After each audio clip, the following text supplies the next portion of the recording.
Representantes do NEAFA se reuniram semana passada com o Conselho Regional de Medicina Veterinária.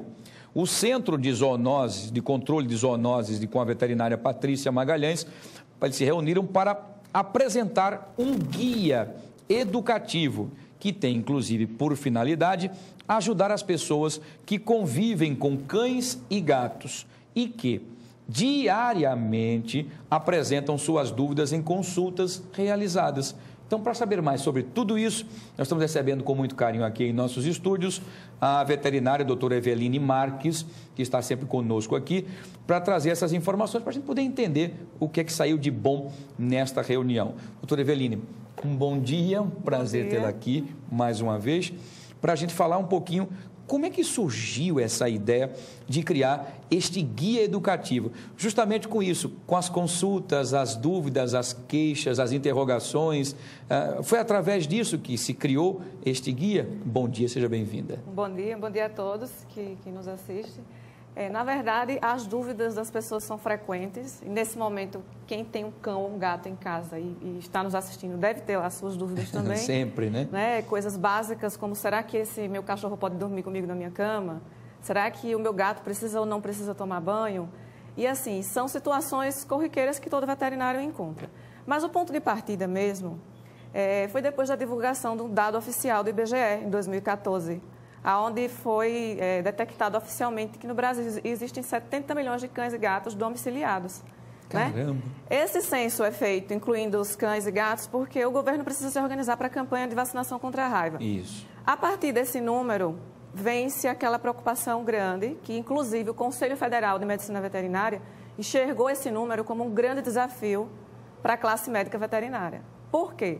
Porque não são apenas 70 milhões de cães e gatos, são 70 milhões de pessoas que criam cães e gatos e precisam da orientação do médico veterinário. Exatamente. Porque esses animais não se cuidam sozinhos. É verdade. Eles precisam completamente da ação do ser humano. São dependentes totalmente do ser humano, porque eles estão confinados numa casa, né, num apartamento. Habitam todos os cômodos da residência e levam uma vida bem próxima da gente. Então, por que é importante, de repente, a gente agora está falando num guia educativo que vai ser disponibilizado para as pessoas? Porque o cidadão brasileiro ainda não tem uma renda compatível com o valor de se pagar uma consulta médica veterinária. Isso é uma realidade posta em pesquisas científicas em todo o Brasil. Que bom você tocar nesse assunto. Então, a grande parcela da população que cria esses né? animais não tem acesso a esse serviço. Esse serviço, por sua vez, ele não é ofertado pelo poder público. Então, nós temos aí uma cascata de problemas que vão ser desencadeados na saúde pública coletiva. Então, o cidadão, ele sofre com os problemas dos animais que estão sem assistência médica correta, porque tudo isso representa zoonose, são as doenças transmitidas por eles acidentalmente, e que porque as pessoas não têm a compreensão da situação, elas negligenciam. Dessa maneira, os animais adoecem, e é esse animal que vai parar na via pública, que é abandonado, que é o foco de doença para o mosquito da leishmaniose, depois transmitir para as pessoas. Então, assim, é preciso que o poder público enxergue essa realidade de uma maneira mais séria, já está na hora, não é? Porque se fizermos aqui um paralelo de comparação, e o que é necessário para um cidadão decidir criar um cachorro ou um gato na sua residência? Na Europa, no país mais pobre, digamos, em Portugal, a pessoa só cria um cão ou um gato se ela se dirigir à prefeitura, fizer um registro do animal e colocar um chip identificando quem é o dono. Quer dizer, ela existe, ela se cadastra para que um cadastro exigido pelo poder público a monitore. Exato. Se formos para a Suíça, que é um pouco mais próximo, só que a realidade já é mais elaborada, o cidadão que quer criar um cão ou um gato, ele precisa passar por um curso dentro da prefeitura, onde ele recebe as orientações que ele precisa. Como cuidar, além do chip, além de algumas exigências, cirurgia de castração agendada e tudo mais. Porque esse cidadão, ele precisa ser conscientizado da mesma forma como aqui no Brasil a gente se preocupa em conscientizar o cidadão que vai tirar habilitação para dirigir no trânsito. Porque se não houver o rigor da organização, a sociedade inteira fica em risco, não é verdade? É verdade. Então, o problema que ainda enfrentamos no Brasil é que as pessoas, os protetores dos animais, os gestores públicos, eles ainda enxergam o assunto cães e gatos como sendo um bichinho de estimação e por aí se encerra. Porque sofre maus tratos? Sim, sofre. É preciso ter esse lado também. De proteção, então, é preciso ter essa consciência. Só que o que é pior, o que é mais grave, o que está precisando de ser abraçado pelo poder público, é a falta de informação que as pessoas têm. Então, depois desse dado do IBGE, gerou-se aquele questionamento: será que essas pessoas estão cuidando corretamente desses animais? Até que ponto essas pessoas têm a compreensão de que é importante vacinar, é importante vermifugar? Será que essas pessoas entendem? Porque é comum encontrarmos um cidadão que, eu não vou vacinar meu cachorro não, estou sem dinheiro. Ficou doente, eu vou abandonar na rua. E a gente culpa esse cidadão. Está na hora de se colocar no lugar desse cidadão. Quantas vezes ele recebeu orientação técnica, profissional? Nenhuma, né?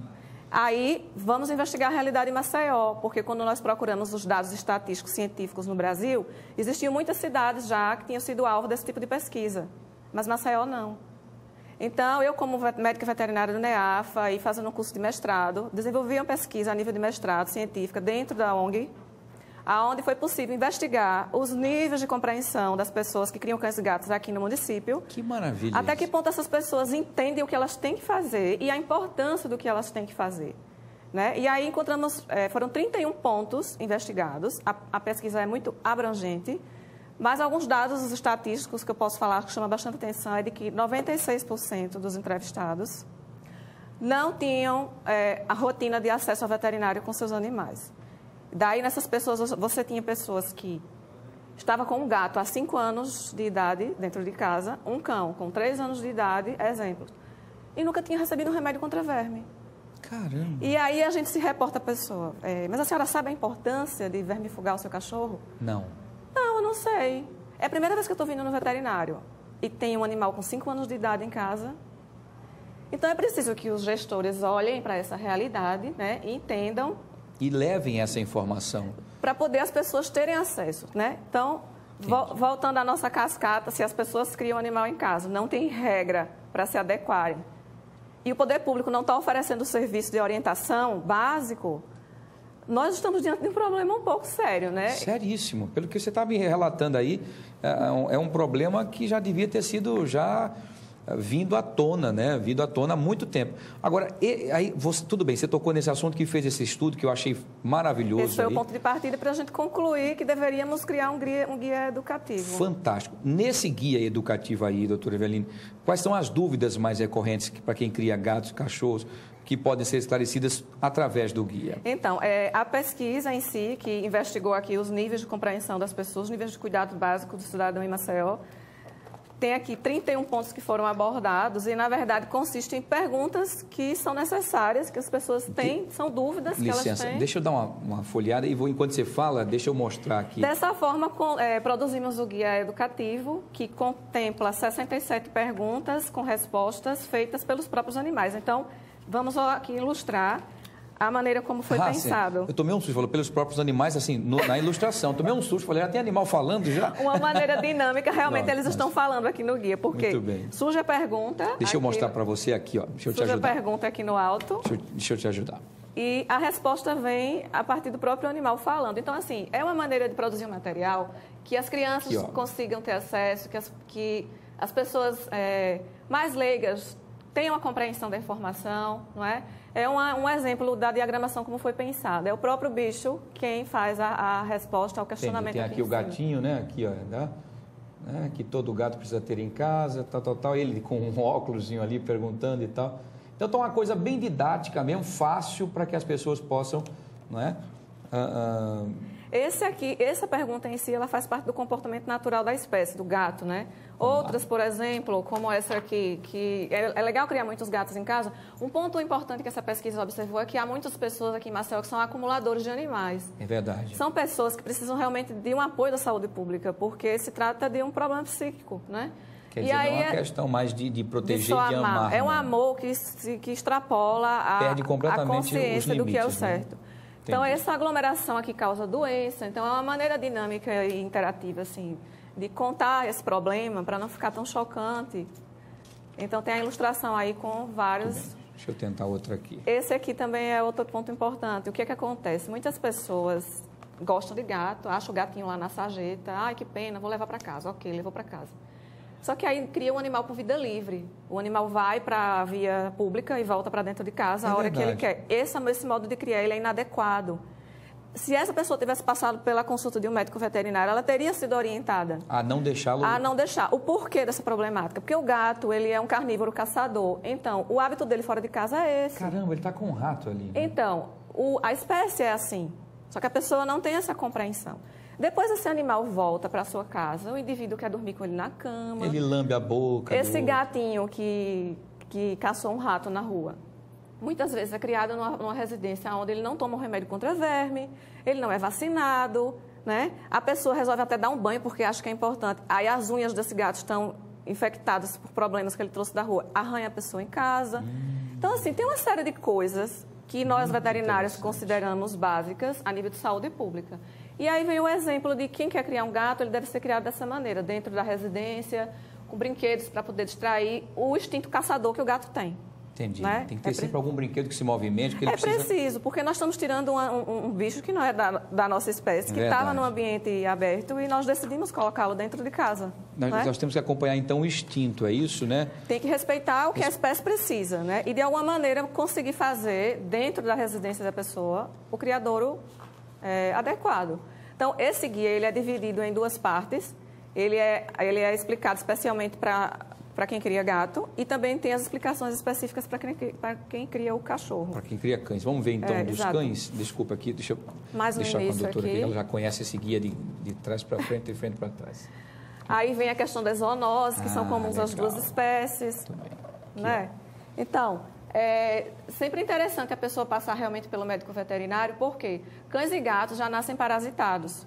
E parasita como, por exemplo, larva migrans, que é através do parasita, o ancilóstomo, por exemplo, ele está disperso no ambiente. Então, esses animais estão à mercê disso. Por quê? Vamos entender. Doutora, isso é aquilo que se pega, por exemplo, naquelas areia da praia. É o chamado cobreiro, bicho geográfico. Isso, exato. Entendi. Então, eu preciso todo mundo entender o seguinte, que o parasita, ele é do ambiente, certo?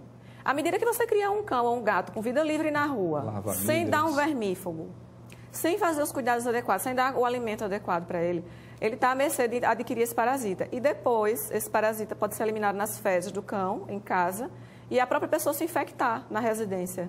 Então, a medida básica é sim. É uma formação básica que precisa ser passada para a pessoa? É. E, às vezes, nem precisa ela estar diante do consultório do veterinário. O poder público pode se encarregar, através de educação ambiental, a levar essa informação para as pessoas. Então, o guia educativo do NEAFA, ele foi produzido como produto da dissertação do mestrado e ele já recebeu um parecer favorável, digamos assim, dessas instâncias que Deixa são... eu mostrar, então, já que você tocou nessa o Conselho de Medicina Veterinária... Para a gente mostrar. A Associação Nacional de Clínicos de Pequenos Animais aqui de Alagoas, as escolas de veterinária, o FAO e SESMAC, o Centro de Controle de Zoonoses, né, que representa aí o poder público. Então, todos eles emitiram um ofício favorável ao NEAFA, parabenizando pela ação, porque realmente eles reconhecem que é importante. Mas, olha, eu estou encantado. Eu já tinha ouvido falar, mas eu não conhecia, não tinha conversado com você ainda sobre isso. E acho que é um assunto para a gente trazer com muito mais detalhes. Porque sabe que a televisão do nosso tempo é curta. Sim. Tem um monte de gente perguntando como adquirir o guia. Essa pergunta é muito importante. Tem várias pessoas te dando os parabéns pela sua iniciativa, viu? Quero agradecer aos telespectadores, dizendo que você, por ser uma jovem, já pensando no futuro, então estão dizendo que isso é muito legal. Eu fico muito feliz, porque essa integração é que é importante. Você deu o start para trazer essa responsabilidade da população, dos gestores, dos legisladores, para que todos juntos, todo mundo tenha um objetivo, é que a saúde seja a melhor possível, de todos. Lógico. Né? Então, quero lhe dar os parabéns. Pois não. A importância, você perguntou como disponibilizar para o cidadão. Isso, como fazer. Assim, como produto de mestrado desenvolvido, né, por pesquisa científica, o ideal, o objetivo é que isso chegue às mãos do cidadão. Tá? Então, o primeiro ponto foi ter apresentado ao poder público, fizemos isso.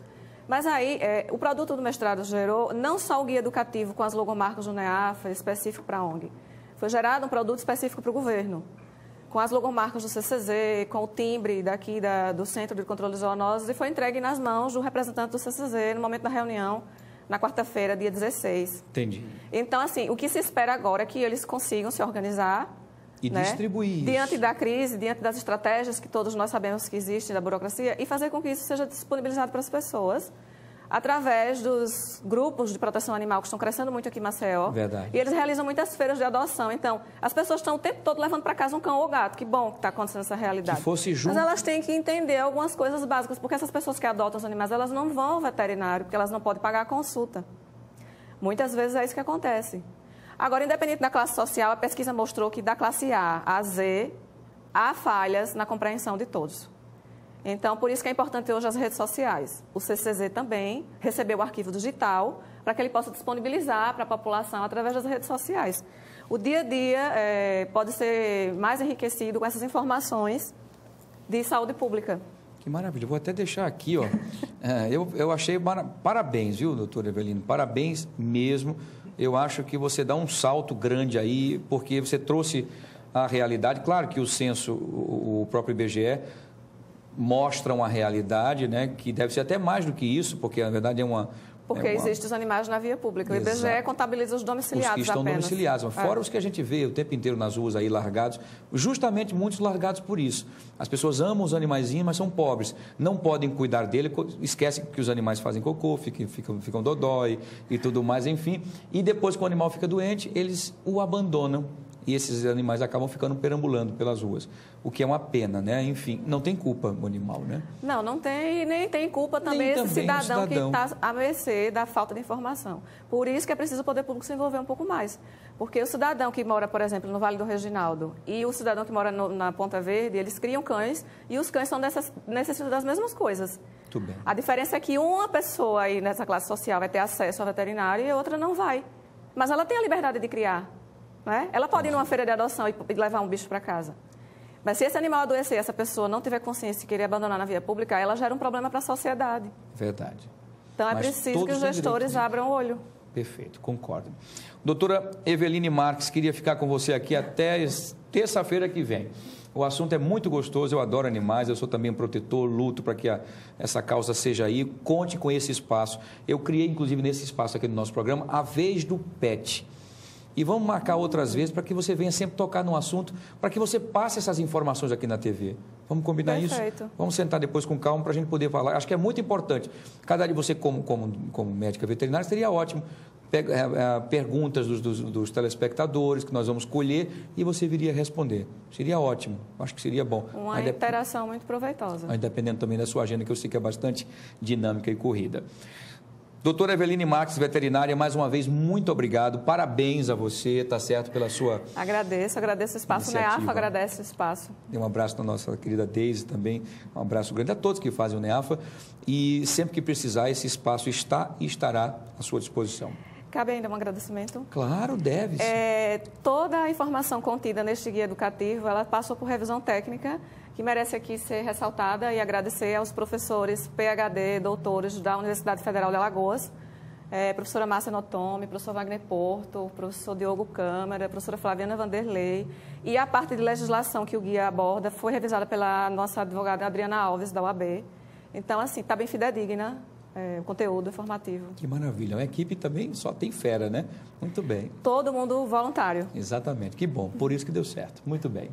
Parabéns aí, minha querida doutora Eveline Marques. Sempre que precisar, como eu disse, o espaço está às suas ordens, tá bom? Feliz Natal, feliz Ano Novo, e esse espaço está sempre aqui à sua disposição. Igualmente. Tá bom? Muito bem. Com muita conscientização para quem quer cuidar do seu bichinho de estimação, tá bom? Seu animal de estimação. Vamos fazer o seguinte, nós vamos... Olha, se você quiser saber mais detalhes, depois você liga no 3377-9097 e a gente encaminha as perguntas para a doutora Eveline e depois ela passa e a gente passa para vocês, tá bom? Não dá para a gente ficar mais por causa do nosso tempo. Eu já estiquei mais um pouquinho com ela, enfim, por conta do tempo de TV. Vamos para o intervalo comercial, a gente volta já. Não sai daí.